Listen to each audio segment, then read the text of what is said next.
భద్రాద్రి యాదాద్రి విద్యుత్ ప్లాంట్ ఛత్తీస్గఢ్ విద్యుత్ కొనుగోళ్ల వ్యవహారంపై జస్టిస్ నరసింహారెడ్డి కమిషన్ విచారణ కొనసాగుతోంది.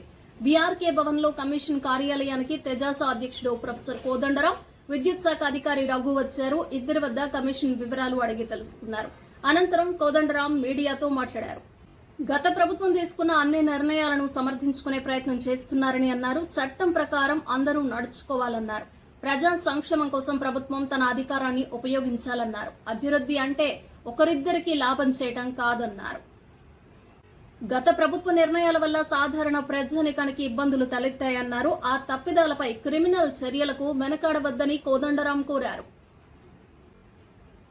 ప్రముఖ పుణ్యక్షేత్రం యాదాద్రిలో గిరి ప్రదక్షిణ వైభవంగా జరిగింది. స్వామి జన్మ నక్షత్రం స్వాతి సందర్భంగా మంగళవారం ఉదయం నిర్వహించిన ఈ కార్యక్రమంలో భారీ సంఖ్యలో భక్తులు పాల్గొన్నారు.